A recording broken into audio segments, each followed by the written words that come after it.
Muchísimas gracias, Beatriz.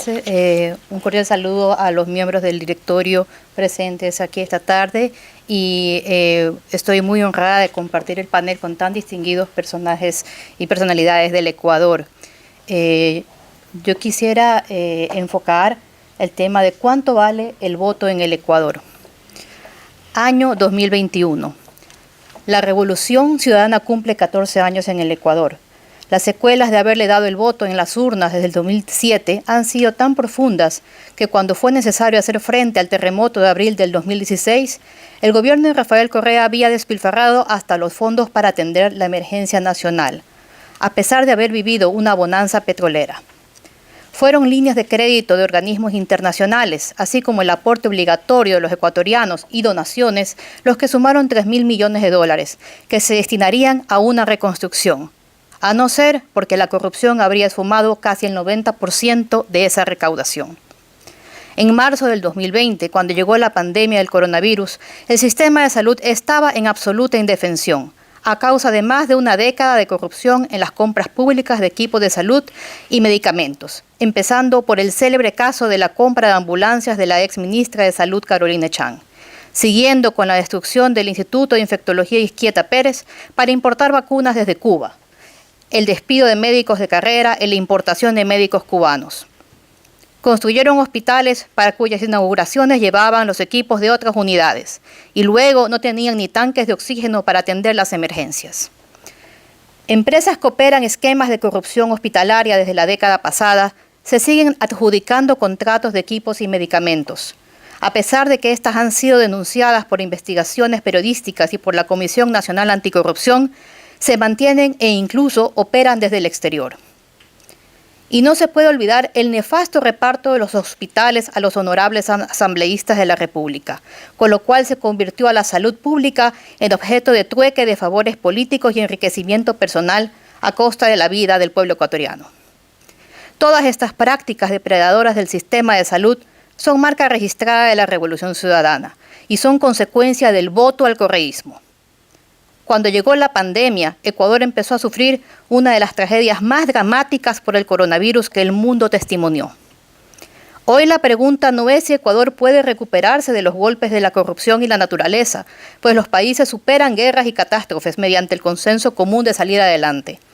La pregunta es si realmente quiere, si ha logrado comprender que el voto tiene consecuencias a la hora de llevar a sus hijos o a sus padres a la emergencia de un hospital.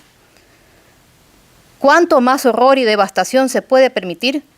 ¿Votará el pueblo ecuatoriano por el retorno de sentenciados y prófugos de la justicia, por los mismos que desaparecieron 70.000 millones de dólares del pueblo ecuatoriano?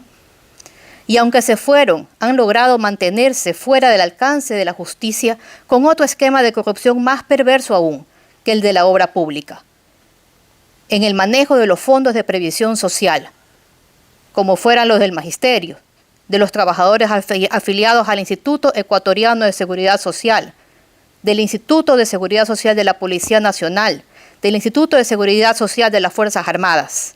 Apenas se ha logrado conocer la punta del iceberg de este saqueo que solo ha podido ejecutarse con varias complicidades en los más altos círculos de poder, cuya consecuencia es la destrucción del sistema de previsión social de los ecuatorianos en todas las instituciones creadas para protegerlos.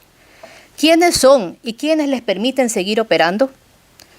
Sus operadores políticos logran huir de la justicia o resultan premiados como lo hizo la Revolución Ciudadana con los expresidentes del Consejo Directivo del IES o la exministra del caso Samanes. Pero no son solo los azotes de la naturaleza que exponen de cuerpo entero la corrupción en el Ecuador. La vida y la salud de los ecuatorianos fueron comprometidos desde el momento en que la Revolución Ciudadana recibió el financiamiento de las FARC en el año 2007. Fue entonces que convirtieron al Ecuador en puerto libre de narcotráfico que ha destruido tantas vidas, no solo por la violencia que genera, sino también las de los miles de jóvenes adictos a la droga H, víctimas del microtráfico, de redes de pederastia y tráfico infantil, o los cientos de pescadores ecuatorianos seducidos por las redes de tráfico internacional y su triste final en aguas internacionales, o en una cárcel en el sur de la Florida, por donde han pasado cientos de humildes ecuatorianos. Con el expresidente y hoy prófugo Rafael Correa, fue convertido en centro de operaciones del crimen organizado transnacional. El sucesor de Rafael Correa, Lenín Moreno, optó por colaborar con las operaciones regionales contra el narcotráfico, distanciarse de la narcodictadura criminal de Nicolás Maduro, a la que sigue siendo aliado Rafael Correa. Ecuador tiene en estas elecciones presidenciales del 2021 que escoger entre el retorno a una dictadura de crimen organizado transnacional o seguir en su camino a la recuperación de la institucionalidad y la democracia. Un triunfo del candidato correísta Andrés Arauz es la esperanza de todas las dictaduras de crimen organizado transnacional. Un economista salido de las tinieblas de la Revolución Ciudadana, facilitador de contratos irregulares como el denunciado por el exministro de Cultura y de contratos de endeudamiento a obscenas tasas de interés. Sus ofertas de campaña son la desdolarización del Ecuador, la metida de mano a la reserva bancaria, extraer el oro de los teléfonos celulares como método de minería inversa. Acabar con la dolarización es una tarea pendiente que no se atrevió a realizar su mentor, Rafael Correa, pues la dolarización es respaldada por el 80% de la población. Sin la dolarización, los ecuatorianos se exponen al riesgo de sufrir una paridad cambiaria de 1.800.000 por dólar, como sucede hoy mismo en Venezuela. La desdolarización llevaría también al surgimiento de otra mafia muy a la venezolana, la de la venta del dólar paralelo. La minería inversa no sería otra práctica que la expropiación de las minas por las mafias políticas y delincuenciales que generarán más violencia y muerte, como venía sucediendo en la provincia de Imbabura y como sucede en el arco minero de Venezuela. Un pandemonium asegurado con la llegada de los grupos armados que operan en la frontera, ese terrorismo que ya ha cobrado vidas en nuestro país y que ha demostrado su capacidad de atacar la capital de la República y objetivos estratégicos. Un voto por el candidato de Correa es un voto por todos los dictadores criminales que oprimen a nuestros hermanos en Cuba, Venezuela, Bolivia y Nicaragua. Un voto por el candidato de Correa es un voto a los cómplices y encubridores de muchos de los más deleznables crímenes que aún no han sido resueltos por la justicia ecuatoriana. Es un voto por los cómplices y encubridores del asesinato del general Gabela, del asesinato del periodista Fausto Valdivieso, del ambientalista amazónico José Tendetza, de los muertos del 30 de septiembre.